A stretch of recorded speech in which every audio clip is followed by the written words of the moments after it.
Hai semuanya, perkenalkan saya Alivia Nurlintang dari Program Studi Manajemen Informatika Universitas Sriwijaya. Pada kesempatan kali ini, saya akan membawakan materi mengenai salah satu dasar terpenting dalam dunia pemrograman, yaitu algoritma. Di sini kita akan sama-sama melihat bagaimana logika dan langkah-langkah terstruktur bisa membantu komputer menyelesaikan masalah dengan efisien. Baik, tanpa berlama-lama, langsung saja kita mulai ke pembahasan. Halo semuanya, selamat datang di presentasi tentang algoritma pemrograman, landasan logika dalam pemrograman komputer. Dalam materi ini, kita akan bahas apa itu algoritma, bagaimana cara kerjanya, dan kenapa konsep ini penting banget di dunia pemrograman. Algoritma sendiri adalah serangkaian langkah-langkah yang terstruktur dan terbatas untuk menyelesaikan suatu masalah. Ciri-ciri algoritma yang baik yaitu terstruktur, terbatas, memiliki masukan atau input, memiliki keluaran atau output, dan efektif dan efisien. Algoritma bisa disajikan dalam bentuk narasi, yaitu penjelasan langkah-langkah menggunakan bahasa sehari-hari. Cara ini mudah dipahami, tapi kadang bisa ambigu karena tergantung cara penulisannya. Contohnya, kalau kita ingin menentukan siapa yang lebih tinggi antara Andi dan Budi, kita tinggal menuliskan langkah-langkahnya secara berurutan dalam kalimat biasa. Lanjutnya, ada pseudocode, yaitu cara menulis algoritma dengan format yang lebih mirip bahasa pemrograman. Bedanya, pseudocode tidak terikat aturan sintaks tertentu, jadi lebih fleksibel tapi tetap logis. Metode ini paling umum digunakan programmer untuk merancang algoritma sebelum dikodekan. Kemudian, ada yang namanya flowchart, yaitu cara visual untuk menggambarkan langkah-langkah algoritma menggunakan simbol-simbol. Flowchart membantu kita memahami alur logika program secara tepat dan jelas. Secara umum, algoritma dibagi menjadi beberapa tingkat.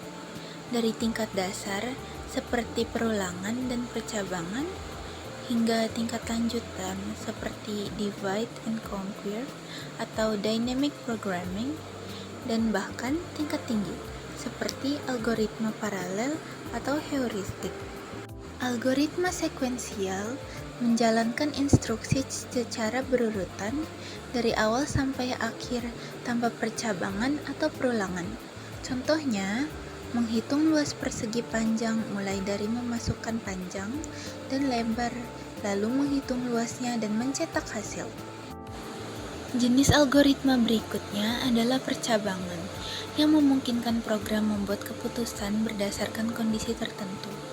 Ada 3 bentuk utama dalam percabangan, yaitu sederhana, if-then, 2, if-else, then, yang terakhir yaitu majemuk, if, else, then.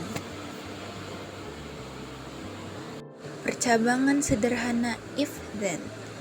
Algoritma ini adalah bentuk paling dasar yang hanya mengeksekusi satu blok kode jika kondisinya terpenuhi. Percabangan 2, if, else, then. Algoritma ini memiliki 2 jalur yang berbeda.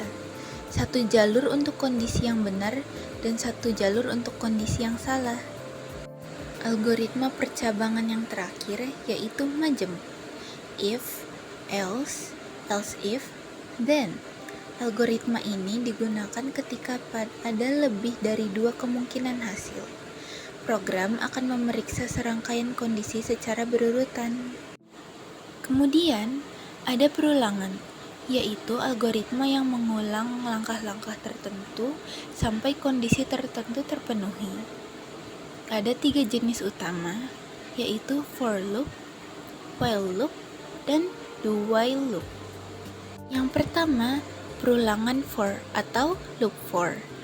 Perulangan for digunakan ketika kita tahu secara pasti berapa kali sebuah tugas harus diulang. Perulangan ini sangat cocok untuk mengulang tugas dengan jumlah putaran yang tetap dan terdefinisi. Lalu, ada perulangan while. Perulangan while digunakan ketika kita tidak tahu secara pasti berapa kali perulangan akan terjadi. Perulangan ini akan terus berjalan selama suatu kondisi benar.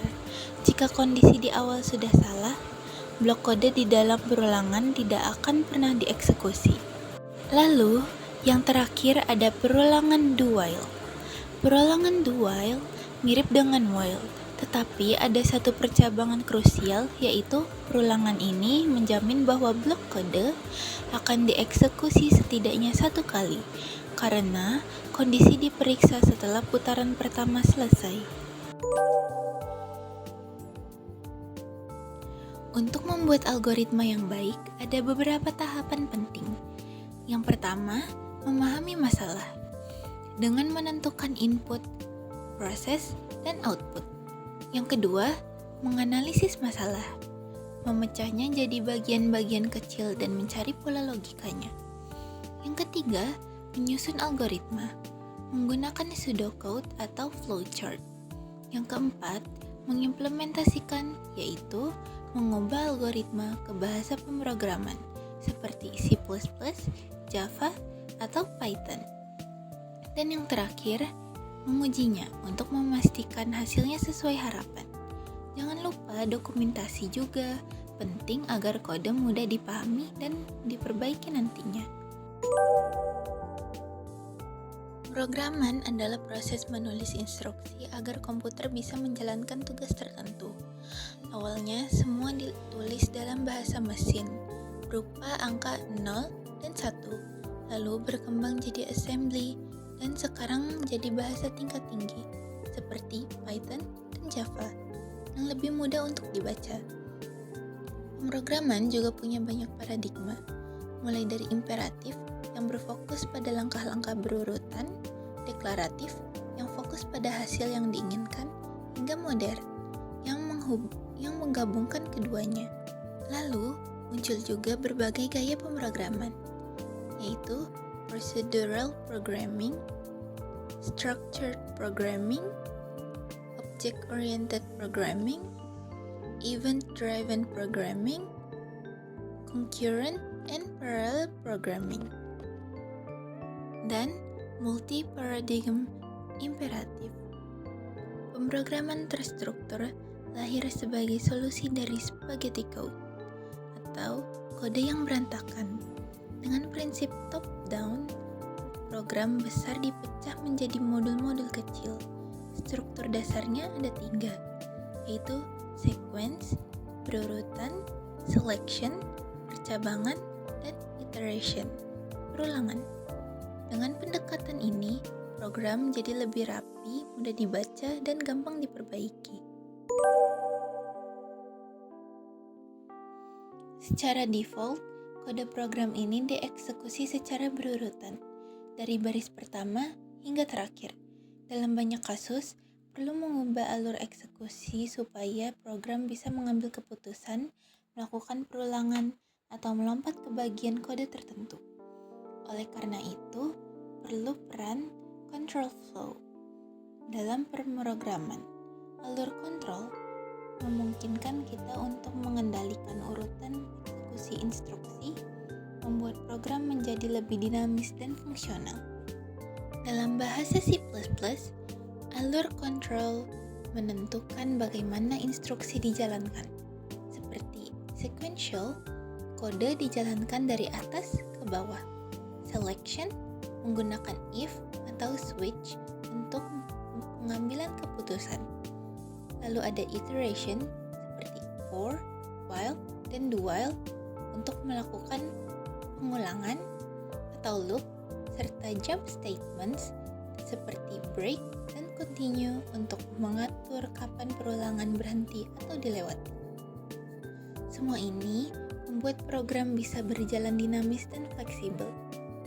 Dan itulah gambaran umum tentang algoritma pemrograman, dari konsep dasar, jenis-jenis, hingga penerapannya dalam berbagai paradigma pemrograman. Algoritma adalah fondasi utama dalam logika komputer.